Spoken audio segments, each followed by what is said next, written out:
damos comienzo a una nueva sesión de esta Feria del Libro Virtual 2020, a la que nos ha obligado la pandemia.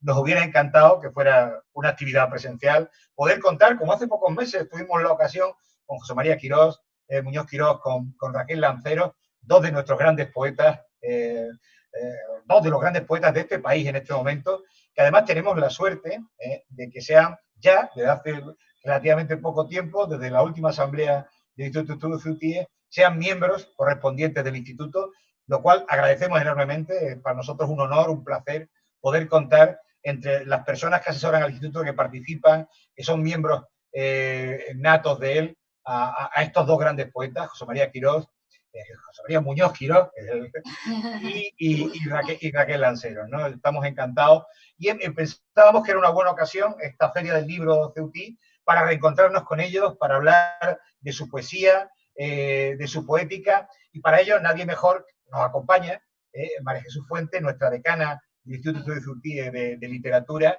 buena amiga de los dos poetas, nadie mejor para entrevistarlos, para dirigir de alguna manera este encuentro con los dos poetas que María Jesús Fuentes. Yo sin más os doy paso a María Jesús, a Raquel Lanceros, a José María Muñoz Quirós, y muy agradecido, encantado de teneros con nosotros, y como director del Instituto de Estudios de Ceutí estoy encantado de que seáis miembros del instituto. Es un gran honor, José Antonio. No lo dudes, no lo dudes. Sí, sí. María Jesús, ¿empiezas tú? Pues ya está, ya empiezo yo. ¿Qué tal? Un poco tú la entrevista, si te parece.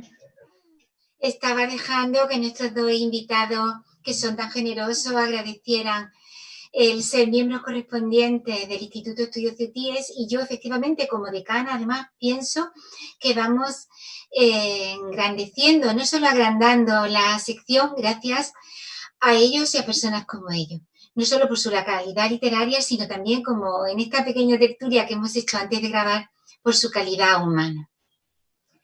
La verdad es que son ya dos personas conocidas en Ceuta, que afortunadamente hemos tenido el privilegio de disfrutar de ello en las jornadas literarias de este mismo año de 2019, las más recientes. Entonces, a lo mejor los televidentes o los que nos estén viendo estarán pensando si vamos a volver a hablar otra vez un poco de lo mismo, si Raquel va a leer, si José María va a leer, en esta ocasión Evel lo va a cantar, que sí que es verdad. Que fue ella maravillosa. Es una maravilla, sí que es verdad. Pues claro que sí, que vais a leer. Yo voy a ser un poco una mediadora entre ambos. Y además he estado buscando, desde que habló el otro día conmigo José Antonio, algunos puntos de conexión entre los dos. Hay diferencia de edad, efectivamente, porque de nuestra dulce Raquel se ha dicho, bueno, luego está escrito en universidades de todo el mundo que es quizá la voz femenina más relevante a partir de los años 70, nacida después de los 70, como es su caso. Y José María, pues es un monstruo, es una especie ahora mismo de dinosaurio de la cultura, todo lo ha escrito, todo lo sabe, con todo el mundo ha estado. Y sin embargo, he encontrado puntos de conexión sobre los que me gustaría hablar. Poco a poco creo que además iremos comentando y quizá conectando con parte de vuestra obra, cuáles fueron vuestros orígenes, pero a mí me ha parecido, por ejemplo, en el caso de José María, he tirado un poco de su amistad con José Hierro y de las cosas que José Hierro decía de él. Algunas de ellas, por ejemplo, que era sobrio, preciso y que se desprendía de todo lo que impide el vuelo. José María es un poeta profundo y con un gran afán de vivir mientras escribe. Raquel, a mí me parece que es una poeta de la vida. Ella ahora también nos va a decir a lo mejor qué piensa de esto, pero en su trayectoria vital, desde que empezó, incluso pues quizá desde... y con algunas traducciones, iba a decir, quizás desde tu leyenda de Promontorio, desde quizá ha habido como una evolución vital y de esa especie de carga energética hasta que ha llegado Matria. Entonces, en esas conexiones y en otras que ahora voy a decir, es donde voy a intentar moverme, nos vamos a intentar dar a conocer al público y espero que me digáis qué opináis de esto. Me parece muy bien que que pretendas que hablemos de nuestra propia forma de entender la poesía, de nuestra propia obsesión poética, ¿no? Porque yo creo que un poeta siempre es un ser obseso, se obsesiona con su forma de entender el mundo y hace de esa forma, hace la realidad que lo circunda y lo que realmente gesta y da lugar a su palabra poética. Y me parece muy bien que hablemos de esto y la CLE seguro que también le parecerá bien. Sí, además me hace una ilusión especial el hecho de que vayamos también dentro de la multiplicidad, parece ser, de temas que vamos a tocar, las similitudes creativas, ¿no? que existen entre José María y yo, porque José María es un poeta a quien leo desde hace muchísimo tiempo. Ahora ya hace unos años tengo la inmensa fortuna de gozar de su amistad, pero antes de que eso ocurriera ya era uno de los poetas que yo leía con mucha fruición. Así que para mí siempre es muy halagador ahondar juntos en las posibles similitudes que para mí serán un orgullo, ¿no? Un orgullo. O diferencias, claro. O diferencias también. Efectivamente, o diferencias. Fijaros, ahora hablamos de algunas de vuestras obras, a lo mejor más significativas, pero me gustaría centrarme un poquito en la poética. Dice José María, ha dicho algunas veces, que le gusta llamar a las cosas por su nombre y que los poetas no saben nada. Esto pertenece a un poema que a mí me gusta mucho, que he releído en algunas ocasiones, y también dice José María a lo mejor que ya no tiene otra medida que esa música de siempre. Quizá también la búsqueda de la melodía. Y a ti te he leído que 1000 veces has deseado averiguar quién eres. Dices, has dicho más de 1000 veces he deseado averiguar quién soy. Y también hablas de la poesía, que dice que es una gran amiga que nunca me abandona en las cumbres ni en los valles de la poesía. Entonces, yo con esto os dejo un poco abiertos para que me habléis de vuestra poética, aunque conozco algunos de vuestros inicios, de la falta de renuncia de Raquel, que Raquel ha dicho que de ese si fuera don, aunque ella piensa que ser poeta es una palabra muy grande, eso lo ha dicho en una ocasión, que nunca ha renunciado. José María creo que tampoco. Yo os doy un poquito de libertad para que me comentéis. A ver, Raquel. Sí, tienes toda la razón con lo de que poeta me parece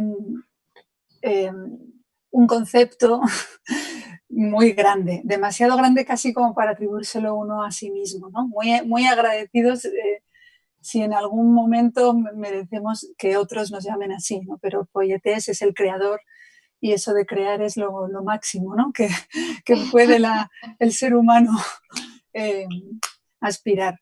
No es fácil ser, fíjate, yo siempre que no sé si José María va a estar de acuerdo o no, yo siempre que me piden redactar una poética concreta para una antología, para una revista, para un simposio, etcétera, siempre me parece algo muy, muy complejo, porque por dos razones. En primer lugar, porque me da la sensación de que nadie es buen juez y parte, y hablar de uno mismo, además de ser algo que genera mucho pudor, seguramente también uno está falto de la perspectiva suficiente como para verse.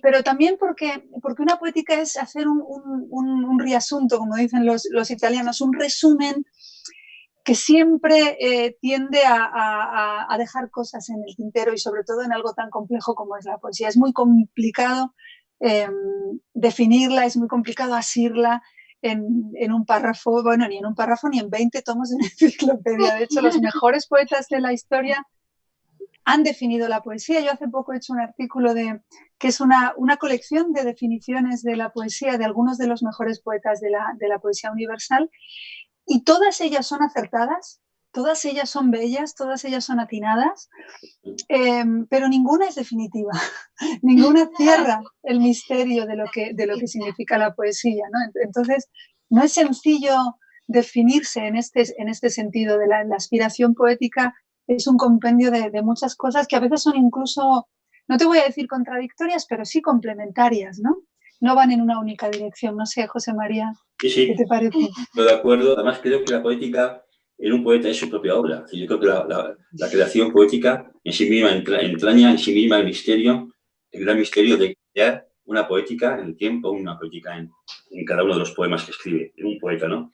Y evidentemente, como tú has dicho, es múltiple y evalúa tu vida y pasa por 1000 facetas. Ahora mismo, por ejemplo, yo me encuentro muy cercano a la poética que acabo de leer, ¿no?, hace unos meses, de Ana Blandiana, que a mí me encanta como poeta, y me parece que lo que acaba de decir una poética en uno de sus libros, que dice que la poesía ahora es el elemento, el espacio que el silencio quiere recuperar frente a tanto hablar y escribir que hay en el mundo, ¿no?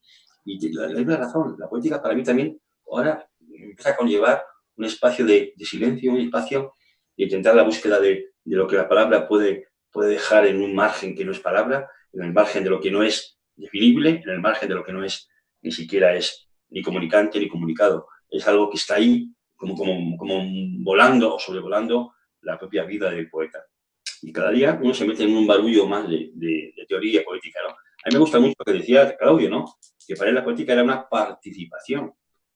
Y de hecho, cuando fue académico, él hizo todo un discurso sobre la poesía como participación. Y a mí me pareció que aquello era verdaderamente, me abrió muchos caminos, ¿no? En efecto, un poeta participa con la creación del lenguaje, frente a la creación de la verdad del mundo, ¿no? De la realidad del mundo. Y por lo siguiente, es también válida, pero la poesía también es conocimiento, la poesía también es silencio, la poesía también es conflicto, la poesía es tantas cosas, como tú has dicho, que a veces es imposible hacer una poética que se componga de una idea. Es una idea de muchas ideas, ¿no?, que se va sucediendo.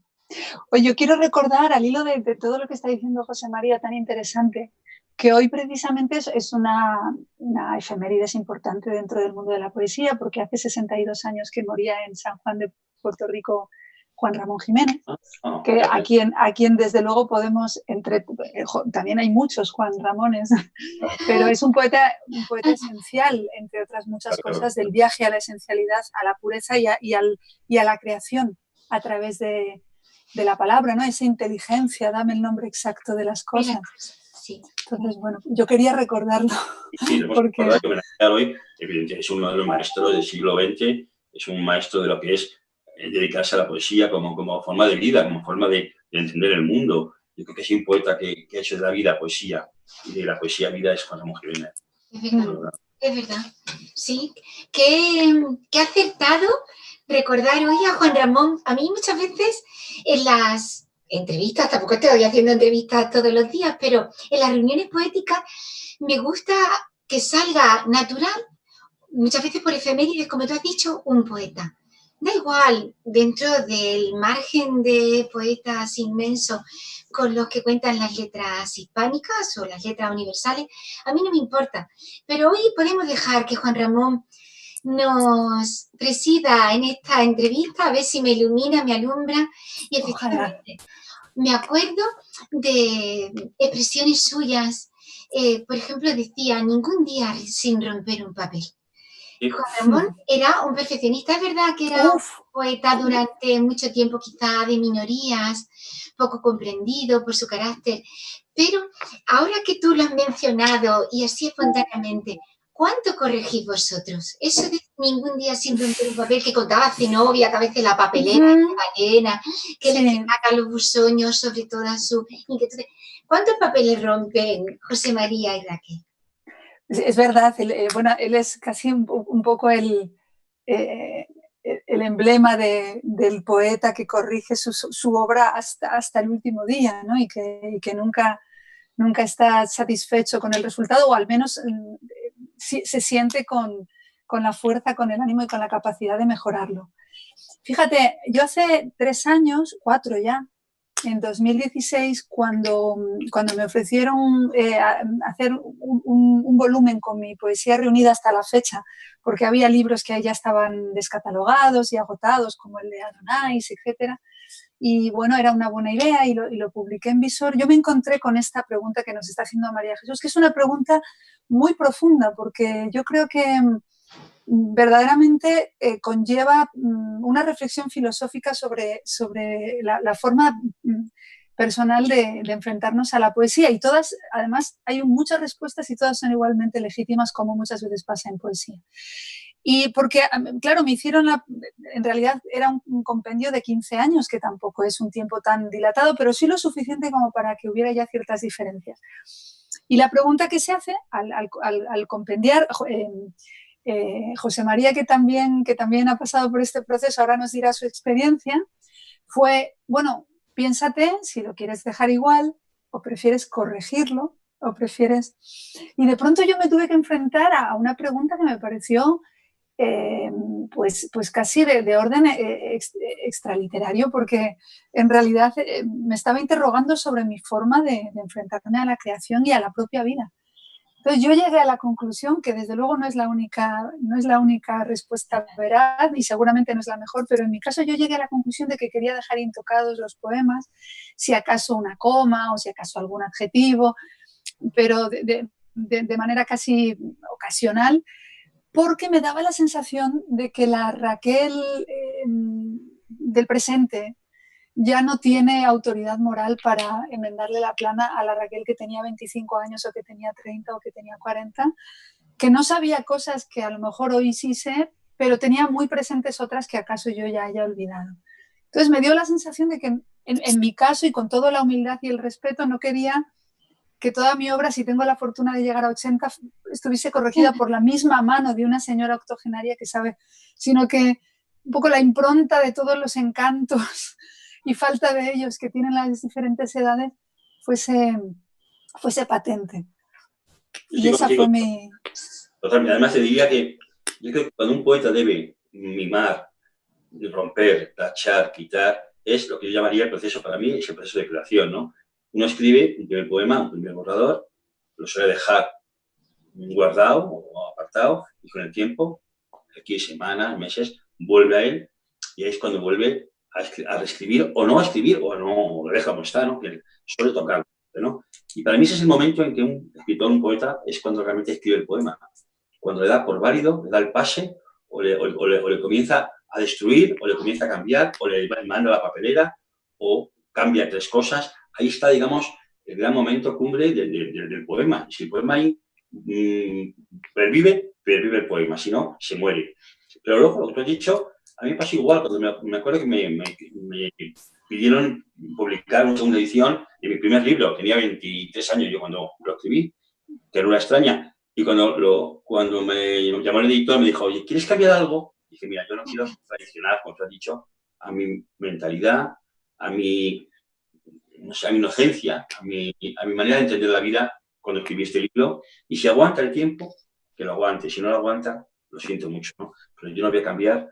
Es una coma, que está mal, una V si es una B, vale, pero el libro tiene una historia, tiene un momento, tiene un origen, tiene un sentimiento y tiene una manera de entender la poesía que hoy no la tengo. No estoy ni mejor ni peor, es distinto. Y no toco nada. Y así fue, como te he dicho. Qué interesante esto que decís. Y además, mira, me está viniendo también al pensamiento, ahora que ha hablado Raquel, de cuando ella publicó con Adonais, que tú también has publicado con Adonais, José María. Vamos a hacer los dos. Efectivamente, dos libros. Tenemos que hacer una cofradía, ¿verdad? Una hermandad de los Adonais. Efectivamente. Y también habéis publicado ambos en Visor. Recientemente en Visor ha sido Raquel con Matria, tú con Material Reservado, José María. Sí. También en Hiperión, cuando uno de salió Las pequeñas espinas son pequeñas, que es un libro muy peculiar de Raquel, que yo creo que ha sido muy mediático y lanzó un poco al mundo también de las entrevistas, las que estamos ahora. Y también publicaste tú El rostro de la niebla, que creo que es uno de tus libros también más especiales, José María, aunque no sé cuáles preferís vosotros. Entonces voy a hacer un poco una doble pregunta. Ya que habéis sacado lo de Adonais, ¿interviene mucho en vuestras preferencias, en la repercusión social, la editorial? ¿Qué decís de las editoriales? E incluso, ya que hablabais de las correcciones, muchas veces las editoriales también... no sé, apuntan a esas correcciones o son menos cuidadosas. Vamos a hablar un poquitito de esto, porque a lo mejor las personas que nos están escuchando piensan, bueno, pues los poetas escriben mucho en su casa, guardan el libro en el cajón y luego van a una editorial y ya está. A ver, ¿qué me decís de este asunto? Bueno, empiezo yo. Pues yo creo que es que el problema de la editorial es que la editorial tiene una enorme responsabilidad, que es que los libros no se queden en un cajón ni se queden guardados para nadie. Tiene el gran deber moral, no digo económico, porque no, sino moral y poético y literario, de que el libro llegue cuanto más lejos y a más gente y más diversa mejor. Y ese para mí es el valor de una buena editorial, la distribución. Ahí está la clave, en que ellos sepan colocar el libro en diferentes librerías del mundo, de España, de América, con Visor. Vas a América y cuando estuve en América, el libro de Visor está en todas partes, todavía, o el Hiperión. Otros, en cambio, son buenas editoriales, lo hacen bien, ponen mucho empeño, agregan dinero, y yo les doy un aplauso porque son verdaderos héroes de la literatura, de la poesía, pero no llegan porque no les falta quizás ese engranaje editorial o ese engranaje distributivo que es difícil y claro y complejo, ¿no? Pero ahí está, digamos, la importancia de una editorial, cuando es capaz de que lo que publica lo lleva y lo mueve y lo hace llegar a manos que sabes que son lectores posibles y que están esperando tu libro. Y eso es un editor con mayúscula, claro. Luego hay editoriales muy bonitas, muy hermosas, que hacen cosas preciosas, hacen verdaderos juegos literarios de composición, de montaje, incluso con grabados, que son una maravilla. Es otro tipo de editorial. A mí me encanta. Yo cada día estoy más cerca del libro objeto, del libro como elemento que te acompaña y lo guardas y le vuelves a leer, y le vuelves a tocar y a ver y a mirar con un pintor. Raquel y yo, luego lo contaremos, tenemos ahora un proyecto que va a salir ya. Se lo he dicho hoy, que ya no lo sabía. Va a salir ya en una editorial muy, muy bonita, una editorial que lleva un pintor, Víctor Ramírez, es una editorial de arte y poesía. Y bueno, pues yo creo que es que la poesía y el arte comulgan, viven muy bien, ¿no? Y son verdaderos hermanos en la expresión y en la belleza. Yo estoy completamente de acuerdo en todo lo que he dicho. Yo creo que efectivamente lo más importante, lo que hace, digamos, que una editorial se distinga de otra desde el punto de vista de las aspiraciones o de los intereses del poeta es la distribución y la difusión, ¿no? Porque al fin y al cabo lo interesante de los versos es que lleguen y que se hagan de los demás, ¿no? Como decía Manuel Machado, que lleguen a la máxima gente posible o al mayor número de gente que esté potencialmente interesada. Y también es cierto lo segundo, ¿no? Hay un fenómeno que ya existía, pero que en los últimos años también se ha multiplicado, que son las editoriales independientes que apuestan por los libros objeto, ya más en la línea de la bibliofilia, del coleccionismo, de la búsqueda del objeto bello. Y creo que eso también es otro tipo de, vamos a llamarlo mercado, que no es una palabra que me guste, la verdad, pero bueno, para entendernos, es otro tipo de público, gracias por el apunte, pero también tiene un gran valor y sobre todo para los que estamos enamorados de los libros, del contenido y de la forma, ¿no? Porque verdaderamente yo creo que los que amamos la lectura también amamos los libros como objetos. Ayer estuve participando en una tertulia sobre la revista Litoral, que ya que estábamos hablando de Juan Ramón Jiménez, que de alguna forma fue, sobre todo al principio, maestro de la generación del 27, bueno, la generación del 27 no se entiende sin la revista Litoral. Y yo creo que esta revista es un símbolo de lo que estaba comentando José María, ¿no? Esa comunión entre las artes, sobre todo el arte pictórico y el arte poético, esos inicios, ¿no? Con Benjamín Palencia, con todos los... Bueno, después con Juan Gris, con Picasso, etcétera, con Dalí, apoyándose mutuamente en los textos de los mejores de la generación del 27, que cuentan entre los mejores poetas de la historia universal de la poesía, y de pronto esa comunión entre las artes y fabricando un producto que está hecho casi para la eternidad, ¿no? Sí. Qué interesante esto, y además es que parece que os he pasado mis preguntas mentalmente, porque a mí me gusta tomar muchas notas, pensar las cosas, pero luego que fluya un poco. Y parece que nos hemos puesto de acuerdo, porque ahora que tú has hablado de las lecturas, y además, por ejemplo, Raquel, ahora que estás tú, ahora no le digas a José María, yo sé que tú en alguna ocasión has confesado a lo mejor tu influencia de Becker para alguno de tus libros, tú nos cuentas. Ahora nos dice también José María es un gran lector, y yo que he estado en su casa, es verdad que he comprobado, ahora lo estamos viendo aquí en la pantalla, es raro que los poetas a lo mejor no sean grandes lectores. ¿Alguna vez me he llevado una decepción con esta pregunta que a lo mejor no he hecho yo, o que a lo mejor ha hecho otra persona en un encuentro? ¿Cuáles creéis que son vuestras lecturas de referencia, aquellas a las que les debéis algo y que además quizá incluso aconsejéis para otros poetas? Hay lecturas que son evidentemente producto de un momento y que te vienen bien en un momento determinado y que luego dejas porque ves que tu sentido de lo poético no va por ese camino y que además no concuerda con lo que piensa o con lo que hace ese poeta, ¿no? Un poeta fundamental para mí es, lo ha dicho Gustavo Adolfo Bécquer, que curiosamente puede ser dos cosas. Puede ser el poeta para los niños y niñas que empezamos a escribir y se vuelven un poco cursis escribiendo porque piensan que es cursi también Bécquer, o al contrario, es el poeta que te enseña lo que es el verdadero sentido del poético. Bécquer, en una lectura auténticamente profunda y sensata, es el poeta esencial y fundamental de la poesía moderna española. Y esto no lo digo siempre y lo repetiré siempre que pueda, ¿eh? Es el poeta fundamental. Sin él no entenderíamos ni el 27, ni a Cernuda, no entenderíamos ni siquiera ni a Rafael Alberti, ni a Juan Ramón, mucho menos, ¿no? Es decir, entenderíamos mucho peor la poesía española. Pero tiene una lectura, que es la lectura cursi, entre comillas, la lectura que amorosa, sensual, sensitiva, de qué es poesía, y tú me lo preguntas, pues si eres tú, que no es lo que la gente piensa, pues bueno, que hecho de Bécquer un poeta a veces, pues eso, de cursi, de tonto, de niño tonto, ¿no? Aparte de ese, vendría todo lo que Bécquer inicia y abre, que es el 27, evidentemente, generación fundamental, el 50, generación fundamental, digo nombres, pues Cernuda para mí me interesa más, a otro puede interesar más Lorca o Alberti, a mí Cernuda es el que más me interesa del 27, estoy diciendo los que más me interesan a mí poéticamente hablando. Luego, el 50, pues está Valente, que a mí me parece fundamental, está Claudio, que son los que más me gustan del 50, admiro a todos, leo a todos, y he leído a todos. Luego está el 60, donde hay poetas que, bueno, está Tundidor, que es un poeta muy interesante. Tundidor, el 60, muy interesante. Sí, qué cariñoso. Precisa una recuperación. No sé si una relectura de la gente que leemos poesía es un poeta, una fuerza asunta.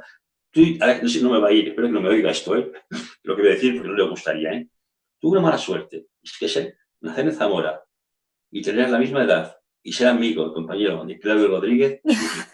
Y eso lo ha pasado, Y porque, claro, no es el mejor Claudio, pero Claudio ha sido más mediático, sí, y le ha subido un poco, pero yo creo que Claudio es un poeta fundamental del siglo XX y Tundidor, un poeta fundamental del siglo XX.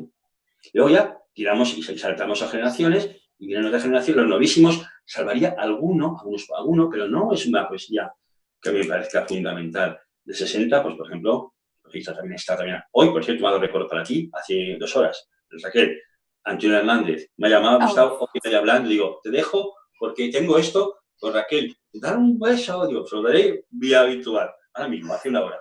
¡Qué alegría! Un poeta extraordinario, Antonio. Extraordinario. Y luego está los posnovísimos o venecianos, que ahí está Colinas, que son unos poetas fundamentales, y luego saltaríamos a otras generaciones donde ya todo se va más dispersando. No quiero ser aquí crítico con nada, pero sí se tiene que decantar. La poesía es como el vino, o se decanta, o cuando bebemos el primer trago nos puede parecer muy bueno, pero luego, mira, no ha envejecido bien, oye, mira que vino. Hay que dejar que decante la poesía. Y luego, evidentemente, está Raquel Arseros, que es fundamental. Efectivamente. José María, es de una generosidad. Tú, lo voy a decir con toda seriedad, tú, digamos, incorporas a la poesía española algo que no había antes.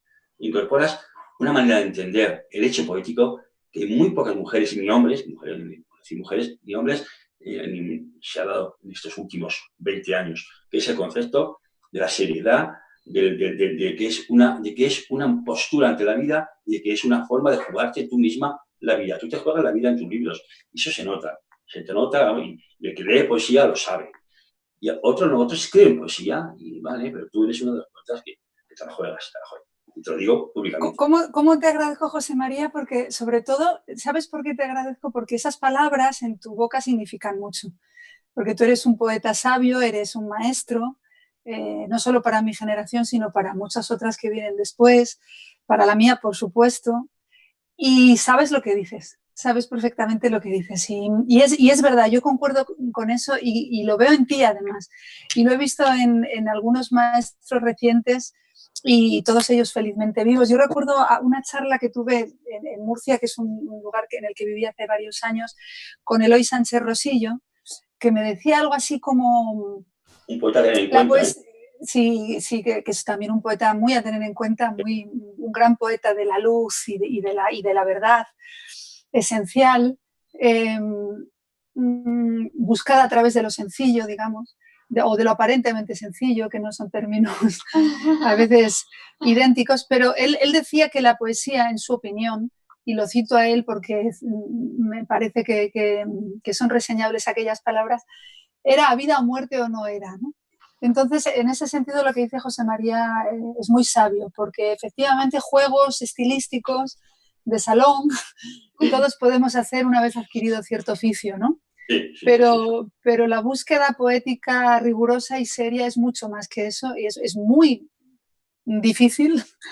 Es verdaderamente un asunto milenario y en el que todas las generaciones humanas de todos los tiempos y de todos los lugares han estado involucradas y en el que aportar algo nuevo o algo que merezca la pena no es tan sencillo y desde luego no sale de casualidad, ¿no? Entonces eso hay que ser plenamente consciente. Yo creo que es un poco lo que tú estabas diciendo, ¿no?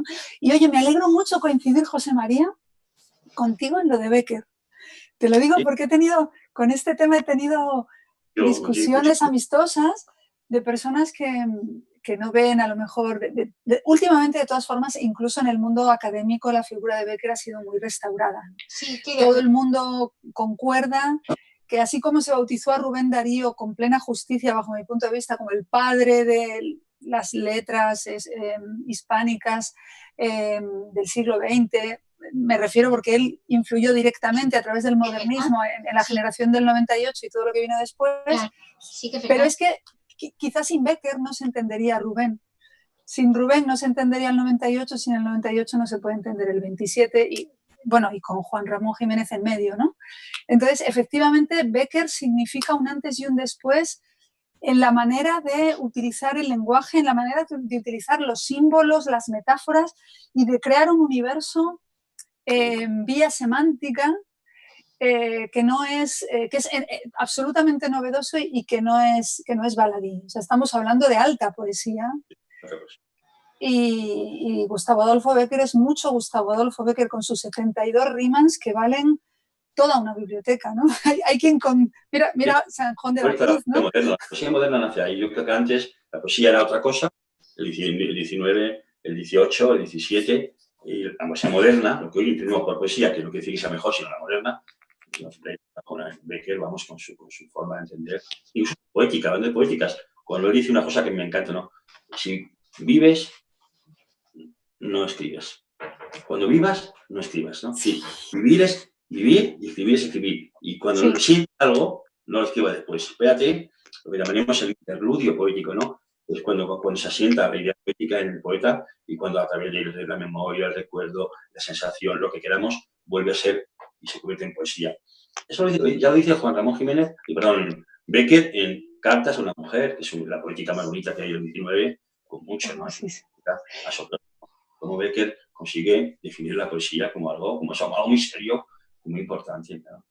Pero me he dejado, lo anterior, que es, voy a decir 3 poetas, de Garcilaso, San Juan de la Cruz, por encima de todos, por supuesto, por ejemplo, Vega, pues son 3 poetas que hay que acudir con permanente y continua reverencia. Por decir 3 de los grandes de la historia y los grandes clásicos. Hay que ir a los clásicos, ¿no?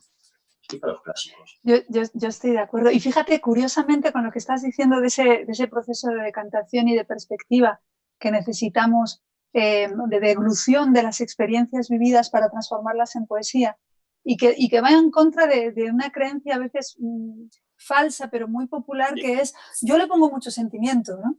Bueno, eso está muy bien, pero no necesariamente convierte las cosas en poesía. Depende de cómo lo ponga. Claro, a lo mejor, claro. Y cuentan una anécdota de Bécquer muy divertida, precisamente, de que una amiga suya le pidió consejo respecto a, pues a la fiabilidad de unas cartas de amor que le estaba escribiendo determinado caballero, poeta o aficionado a la poesía, y por lo visto nuestro Gustavo Adolfo, después de leerlo, le dijo a su amiga: siento el disgusto, pero no está enamorado. Cuando uno está en el proceso de estar enamorado no escribe cartas de amor. A mí me parece una anécdota hermosa, ¿no? Y fíjate, el otro día, en un concurso de estos online, una cosita pequeña, pues resulta que tuve que leer unos cuantos poemas. No te puedes imaginar, José María, la proporción de ellos que se titulaban Coronavirus, Pandemia. Y de pronto yo pensé, seguro que salen grandes, excelsos poemas, pero no los vamos a escribir ahora ya. O sea, vamos a tener que dejar deglutir esta experiencia, ¿no? Sí. Yo también he estado en el tema de con Carvajal. He estado con Carvajal en lo que hace cada día, sí, ¿no? O no has escrito un día, con Antonio Carvajal, ¿no? Es que lleva una cosa cada día un poema, ¿no? Un amigo lo monta y te hace a ti que lo grabes. Pensaba que te había visto a ti. Y me acuerdo cuando me pidió el poema, dijo: María, pero no me hables del coronavirus, ni de muerte, ni de nada. No me hables de eso. No, tranquilo. No te voy a hablar. Me he acordado de eso, por eso, ¿no? No, es mejor hablarlo cuando se haya reposado en nuestra conciencia. Que no es lo que ha pasado, sino es lo que se posa, ¿no? El pozo. Es más, incluso, no lo sabemos todavía, la historia dirá, pero seguro que hay grandes novelas, grandes poemas o incluso libros de poesía, pero quizá incluso los escriban generaciones que no lo han vivido directamente, o los niños de hoy, quién sabe, ¿no? Sí. Es posible. No tenemos por qué ser los protagonistas quienes generemos la gran obra artística de la pandemia, ¿no? A lo mejor no. Y tiene pinta de ser una gran epopeya esta pandemia. Sí, ¿verdad? Sí. ¿Volverá la épica, tú crees, José María? La épica. Interesante todo esto que decís, y volverá la épica, porque efectivamente nuestros dos poetas invitados hoy se caracterizan sobre todo por su quehacer lírico, aunque también son traductores. Y luego una cosa, vosotros habéis sacado al poeta, no yo, lo habéis mencionado los dos, a San Juan de la Cruz. Entre las cosas que podemos encontrar también que tengáis en común o que compartís son los juglares de Fontiveros. Claro. José María, el presidente, ahora nos va a contar un poco, más brevemente, porque quiero también que leáis algún poema. Es decir, muchas veces, ¿qué hacen los poetas cuando no escriben?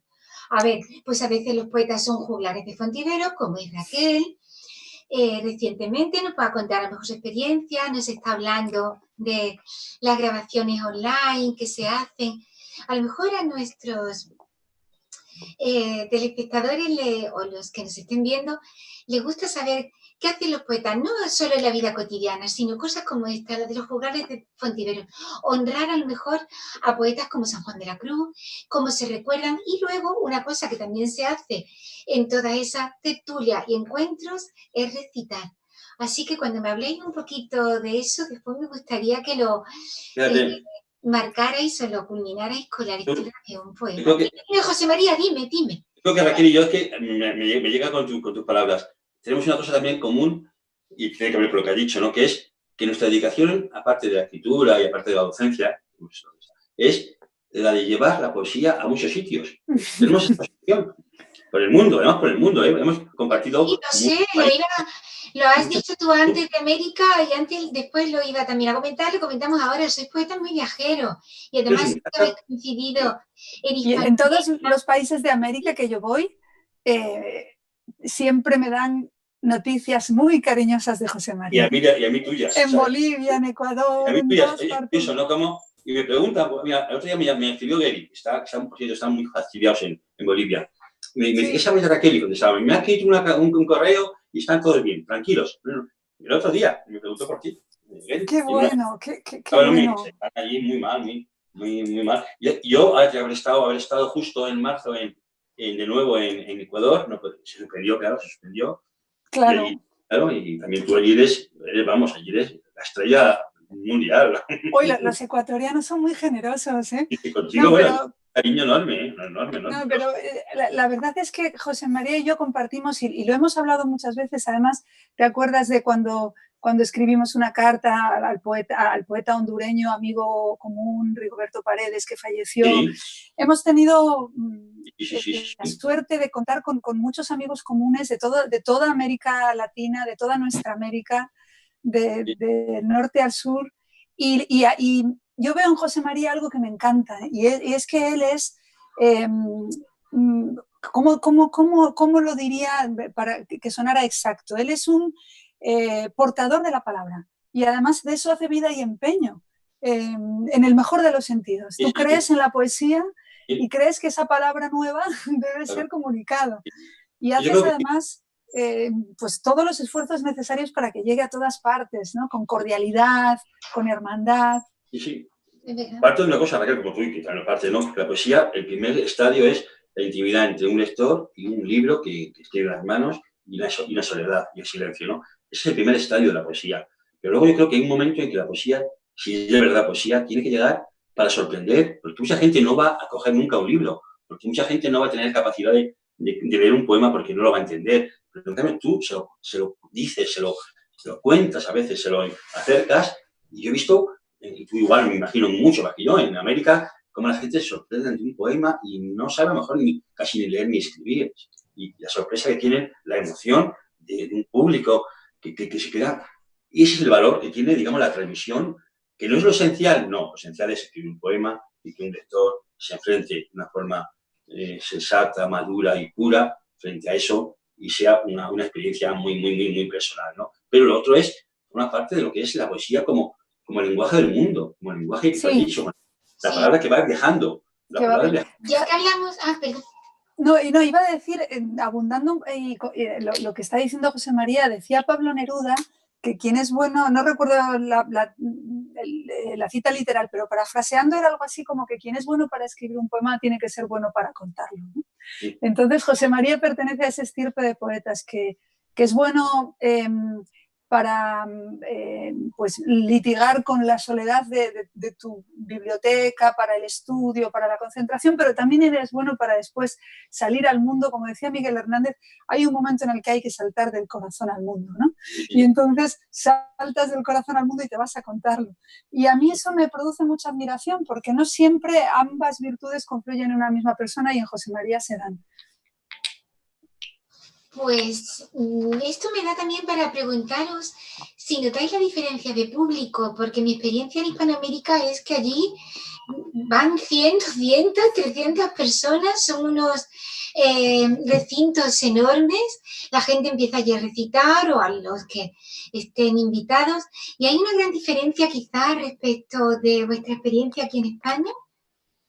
Fíjate que es que la poesía en Hispanoamérica, es más que un género literario, más que un texto, es a veces una reivindicación que tiene que ver con su propia vida, con lo social, con lo metafísico, con lo vital, ¿no? Es una forma, digamos, de luchar también por una posición ante la vida, ante la realidad, ¿no? En España eso ya casi lo hemos dejado a un lado. Es decir, no, hoy la poesía en España no tiene ese carácter, tiene un carácter más interior, más de lectura. Aunque bueno, acá los nuevos grupos que hay son masivos de poesía que se hace para mucha gente, a lo mejor tiene ese poder, ¿no? Yo creo que la poesía en España ha ido al lugar inicial de lo poético, que es la soledad, que es el sistema de la lectura permanente del poeta y el lector, ese lenguaje que te habla al oído el poema. Pero en América todavía la poesía tiene ese carácter, digamos, social, carácter de lucha, de combate, combativa.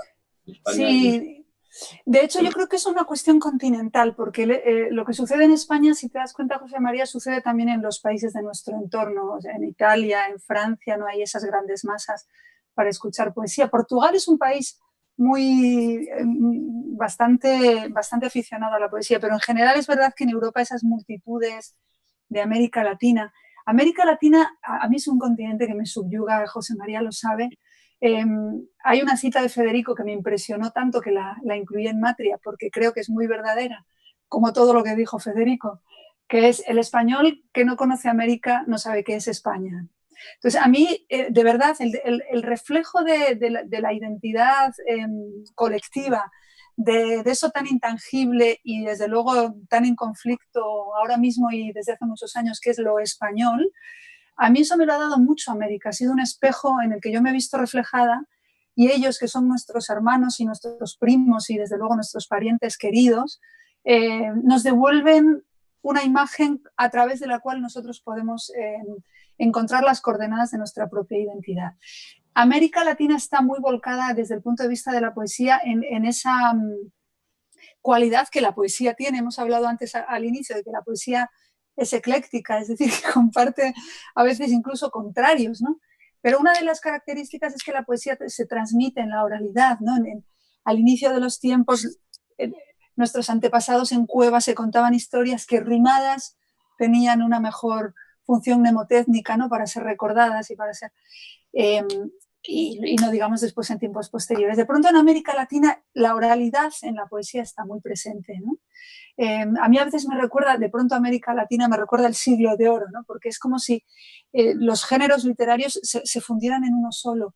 Y el teatro, la poesía, todo la manera de conducir la palabra pivota alrededor de esa difusión de masas, ¿no? Y de esa emoción colectiva que muchas veces tiene que ver, como dice muy bien José María, con las reivindicaciones sociales, con la segregación, con la desigualdad, con la injusticia, y de alguna forma la palabra poética se convierte en catártica y es muy emocionante. Yo he vivido momentos de gran emoción, indescriptible, ¿no?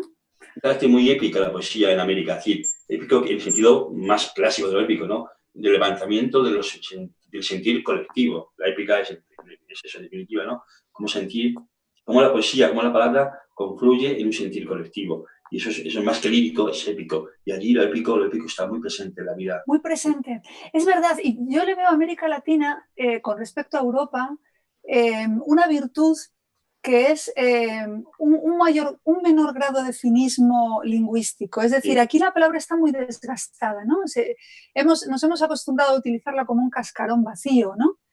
Que no necesariamente significa nada.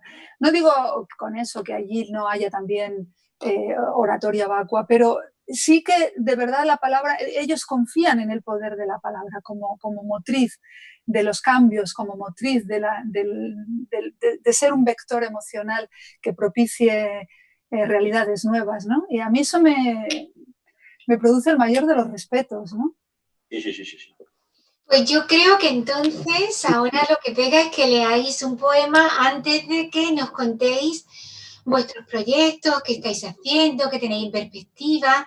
Yo ya os adelanto la pregunta porque sé que ha habido un parón ahora, pero que seguro que teníais algunas publicaciones previstas anteriormente. En fin, quiero saber en qué estáis, pero antes de eso, quizá después de tanto deleite, yo creo que nuestros espectadores se merecen un poema. Lo hacemos un poema, ¿no, Raquel? Sí, cuando quieras. Yo estoy, después de ti. En Ávila, que tengo esa... y estoy mirando ahora mismo el paisaje desde mi balcón, el paisaje de Castilla, los encinares. De alguna manera estoy ahí mirando un poquito. Y hay un libro que a mí me gusta mucho, que yo le llamé Locus Standi, que es el libro que publicó Polibea. Locus Standi es el lugar donde decía un gran escritor, para mí fundamental, que es Santayana, George Santayana, que él necesitaba un lugar para estar y ver el mundo. Él era un viajero del mundo entero. Él fue profesor en Harvard, como bien sabéis, profesor en Roma.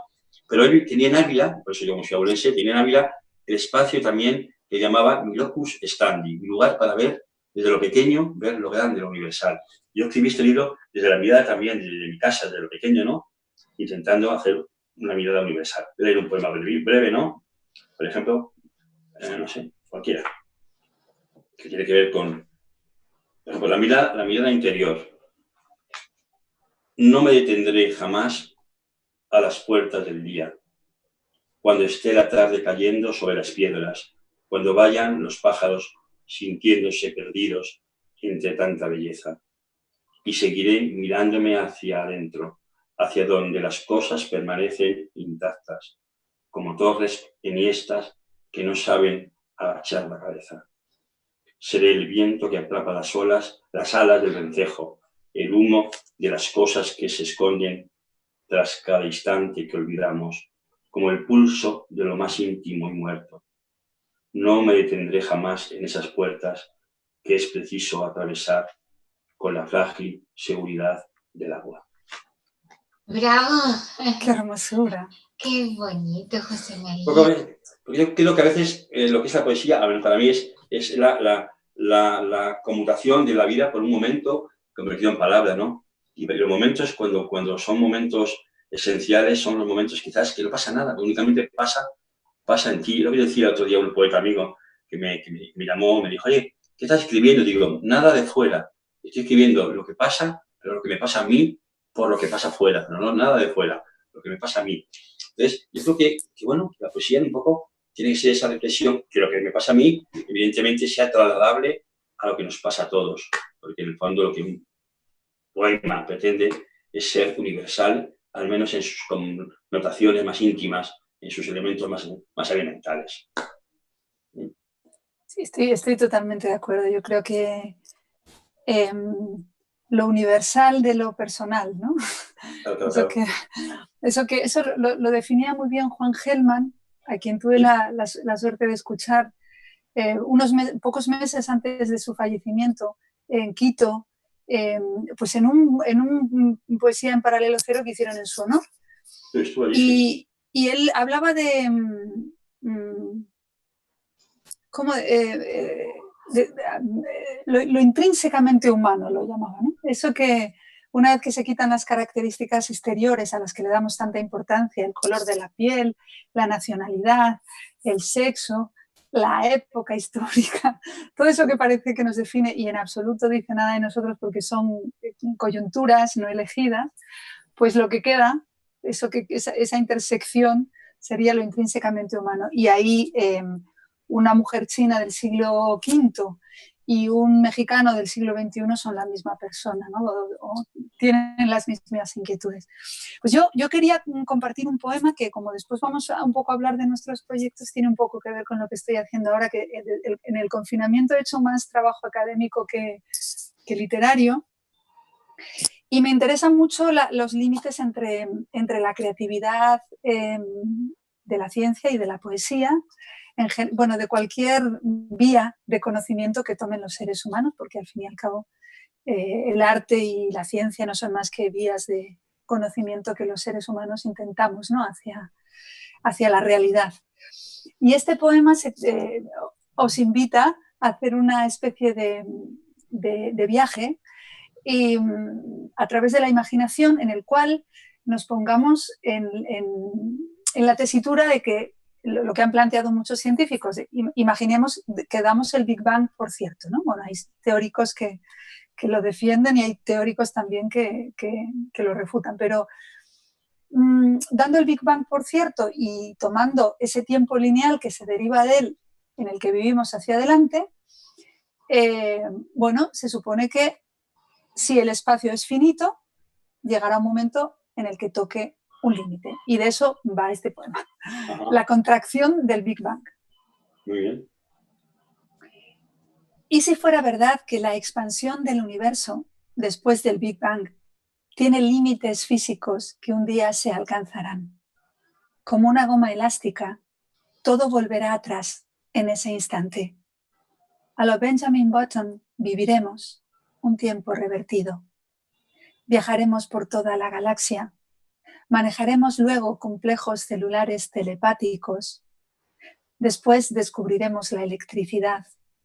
Avistaremos inexploradas costas. Inventaremos más tarde la escritura. Lucharemos montados a caballo. Cazaremos mamuts. Al fondo de la cueva contaremos historias que combatan el miedo. Ojalá sea así. Una reaparición de los recuerdos. No puedo esperar más para volver a verte. Bueno, a mí me parece que estamos esta tarde que hemos escuchado poesía sublime. Es verdad que os habíamos presentado como lo que sois, pero estos regalos Nos dan ganas de escuchar más, pero sí que nos gustaría también a todos saber de lo que hemos hablado. Muchas gracias por compartir este inédito y a José María por su poemazo. Pero... No, está en Matria, ¿eh? Está en Matria. Ah, es verdad, sí. Sí, sí, que es verdad. Es que has hecho referencia a que has estado haciendo... Ah, lo que sí, porque parte de ahí, perdón. Pues decía que ahora nos gustaría saber lo que estáis haciendo y qué proyectos tenéis o cuál es vuestra perspectiva dentro de que todavía a lo mejor no estamos en fase de grandes aperturas. A ver, contadnos. Mira, yo me he corregido justamente una semana antes de empezar toda esta gran movida las pruebas de un libro que va a salir en Valladolid, en una editorial de un amigo, muy pequeñita, pero muy, muy bonita y muy cuidada, o sea, que editorial Difácil se llama, ¿no? Editorial. Hace libros muy poquitos libros, pero bueno, me pidió uno y le mandé este libro. Ya corregí pruebas y me imagino que cuando ya esto empiece a ser fase 2 o 3 o 28, saldrá, pues ya está todo corregido. Y eso ya está ahí. Y luego, pues, le contaba a Raquel que ya no sabía que me habían escrito, me había escrito Janet Lozano de Vaso Roto, que ya también está en el libro, que había entregado ya nuestros poemas de nuestros 5 libros llamados 5 ciudades o 5 viajes a la ciudad de Am, con el pintor Ángel Sardina, y que va a juntar todos Víctor Ramírez, Barcelona, en su editorial, magnífica editorial también de arte y poesía, y va a sacar los 5 viajes. Antonio Colinas, estás tú, está Carmen Pallares, está Janet y estoy yo. Los 5 viajes, cada uno fue un libro aparte, lo va a juntar con imágenes, una edición muy bonita, pero más venal, más posible, que llegue a más público, que llegue a más lectores, ¿no? Y eso es lo que también estoy esperando, y las pruebas que ya me han llegado, unas. Ahí te las mando, ¿no has visto nada todavía? ¿No sabes nada? No, y fíjate que hace como, ¿qué te digo? Hace como un mes, Janet pues lo que dices tú, que todos estábamos un poco intentando saber cómo estaban los demás, ¿no? Y Janet me escribió, como tú sabes que es ella siempre tan amable, querida Raquel, ¿se encuentran ustedes bien? Sí, Janet, estamos bien, vosotros... Pero no he vuelto a saber nada y me has dado una alegría. Vamos, estoy feliz. Las pruebas hechas. Yo he visto las pruebas y va muy bonito, precioso. Más cuadrado, un tamaño distinto también, con papel. Luego va a llevar una edición especial de 50 ejemplares, aparte de los 1000, ¿no? Con un grabado que original del pintor para artistas, para compradores especiales, ¿no? Y es toda una edición, pues bueno, pues muy como nos gusta a veces, ¿no? Hemos hablado antes del tema, ¿no? Ese libro objeto, ese libro... Y además el libro es muy bonito, porque yo he leído los poemas ya en imprenta, y es muy bonito el libro, pues son 5 viajes muy diferentes, cada uno viaja de una manera distinta por el palabra y por el mundo, pero muy bonito, ¿sabes? Yo, ¿verdad? Y yo lo sabía, ¿no? No lo sabías. Bueno, es que me has dado una noticia de esas que ya como dicen... Es que viene, mes de junio. ¡Qué maravilla! Pues como dicen los americanos, me has hecho el día, ¿eh? Yo ya... Yo estoy... No, de verdad que estoy deseando verlo porque es verdad lo que dice José María, no exagera nada. Va a ser un libro verdaderamente bello. Tú que eres un poeta de la búsqueda de la belleza, ese va a ser un libro bello, ¿no? Hermoso, conceptual y formalmente. Sí, con los poemas. Cada uno recuerdas 12 poemas cada uno, o sea, 12 de Antonio, 12 tuyos, cada uno tiene 12, con un título diferente, un capítulo diferente, y van las imágenes con las ciudades destruidas de Sardina, van unas cuantas, no van todas, van menos, claro, porque cuando hicimos el libro independiente iban, no sé si 12 por poeta, aquí deben ir, cada uno llevamos 2 o 3 imágenes, ¿no? Pero no, un libro muy bonito, cuadrado, una letra, muy bonito, lo han hecho de una manera muy bonita. ¡Qué ganas, qué ganas! Pues lo veremos pronto. Lo veremos, qué bien. ¡Qué alegrías ¿Perdón? María Jesús me está viendo, ¿no? Sí, claro. Yo también puedo decir algo también de qué estás haciendo ahora. Claro. Pues es que yo estoy aquí como mera entrevistadora. A mí me han puesto aquí para una función y lo que sí me estaba acordando de la expresión de Raquel, que siempre quedan promesas por cumplir. ¿No te vemos ahora, José María? José María, ahora que dice Raquel que siempre quedan promesas por cumplir, y es verdad que cuando hablamos de proyectos, muchas veces es porque no podemos renunciar a promesas que hemos hecho. O incluso tú a veces que dices que a lo mejor solo quieres la luz, vas a seguir buscando la luz. Así que yo, el proyecto inmediato que tenía era entrevistaros a vosotros, y la verdad es que ha sido para mí tal honor, tal situación.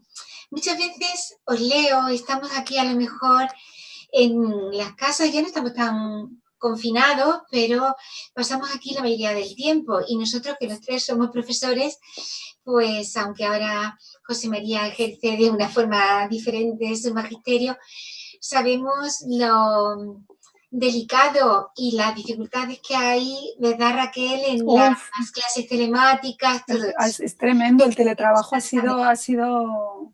Pero todas estas cosas a veces que habitualmente a lo mejor me hubiera gustado presentaros diciendo estoy aquí al lado de estas dos grandes personas, grandes poetas del mundo, y no ha podido ser, tenemos que vernos, pero esto es como, y espero que nuestros televidentes o nuestros espectadores lo vean así, como una gran inyección de moral, de energía, de salud de José María, de la que yo hablaba antes. José María, que le gusta que la vida se estrene y sea al mismo tiempo también distinta. Para mí hoy ha significado todo eso mucho más, escucharos, compartir también con José Antonio esta sesión, y la verdad es que estoy mirando el reloj y me da una pena que se pueda acabar, digo. Exacto, espero que a lo mejor los demás la disfruten como yo. Las cosas excesivamente largas y esta ya es. Pero sí, Jesús, encantado escuchando. Un segundo. Es que corté a Raquel que estaba hablando de lo que está haciendo. Un minuto lo damos, ¿no? Y le damos ese minuto a Raquel. Bueno, como os decía antes, para mí el confinamiento, aparte de que ha sido... algún día tendremos también que hablar de esto, que no es poesía, pero como si lo fuese, que es la conciliación profesional y maternal y paternal, que eso no es moco de pavo, entonces sin guarderías, no ha sido fácil. Tampoco en ese sentido me he podido concentrar tanto con un hijo de 2 años, ¿no? Pero sí que he hecho mucho trabajo académico que tenía pendiente, y que aunque parezca que no tiene nada que ver con lo creativo, porque en realidad no son los mismos parámetros, pero sí que me regala reflexiones que después me ayudan a desembocar en lo creativo. Entonces he estado un poco más haciendo artículos académicos, pero espero retomar la actividad literaria ahora ya en el verano con menos teletrabajo y un poquito más de calma. Yo quiero agradeceros a los tres, a María Muñoz Quirós, a Raquel Lancero, a María Jesús Fuentes, este magnífico rato que nos habéis hecho pasar en esta feria del libro virtual de 2020. Estamos deseando teneros en presencia de nuevo en nuestra ciudad. Tenemos un pequeño regalo que os enviaremos pronto. Hemos editado el concierto que dedicamos a Luis López Anglada y a Manuel Alonso Alcalde, con Ebel, 6 instrumentos, en el Parque del Mediterráneo. Fue un acto del 50º del Instituto. Con Estefanía, con Ebel, que ellos la conocen, con Ebel. Sí, bueno, que es, a mí me dejó maravillada. Claro, acompañar con 6 instrumentos es mucho más. Nos quedó un concierto espectacular que os vamos a mandar. Lo acabamos de editar el DVD y os lo enviaremos para que lo tengáis. Y también, antes de despedir, José María, ese proyecto que tenemos sí. Creo que María Jesús ha hablado contigo, vamos para adelante, vamos a ver si pronto podemos sacarlo adelante, y por lo menos las cosas que podamos ir haciendo mientras podemos volver a una normalidad más normal, por entendernos, podamos sacando adelante. Con eso, José Antonio, era lo que yo quería casi terminar, que no se nos olvida nuestro Luis López Anglada, tan amigo de José María. El otro día hablamos los dos por teléfono y le dije, José María, yo rara vez puedo, sobre todo aquí en Ceuta, en un acto poético y más del Instituto de Estudios Ceutíes, al que él perteneció tanto tiempo, no mencionar a Luis. Es verdad que tenemos un proyecto sobre los sonetos de Luis López Anglada, y además de Juan Ramón, sé que ha estado con nosotros, que ha presidido esta delicia de conversación. Y ya está, solo quería decir eso. José Antonio, cierra tú y les das las gracias a nuestros amigos. Vuelvo a reiteraros las gracias y sobre todo tengo muchas ganas de volver a veros por aquí. Igualmente. Ahora, Es mutuo. todos Es miembros del instituto pues, tendremos oportunidad de colaborar, de realizar actividades. La vida volverá, va a volver y va a volver pronto además. Hay que echarle fe, valentía y ganas. Y desde luego al instituto no nos falta esa fe, esas ganas y esa valentía, y a vosotros tampoco. Queremos ver la luz de Ceuta. La luz de Ceuta, que es maravillosa. Uf, Ceuta es espectacular. Muchas gracias, muchas gracias. Estas cosas y de esta atmósfera, un buen día de poniente de Ceuta, volveremos a hacerlo, sin duda. Muchas gracias. Primero, reitero nuestro agradecimiento y nuestro encanto de poder teneros como miembros del Instituto de Estudios Ceutí, es un lujo para nosotros, y vuestra generosidad en haber participado en esta Feria del Libro 2020 de Ceuta. Muchas gracias a los tres. Muchas gracias. Es un honor. Gracias, un honor. A vosotros. Muy agradecidos. Placer veros.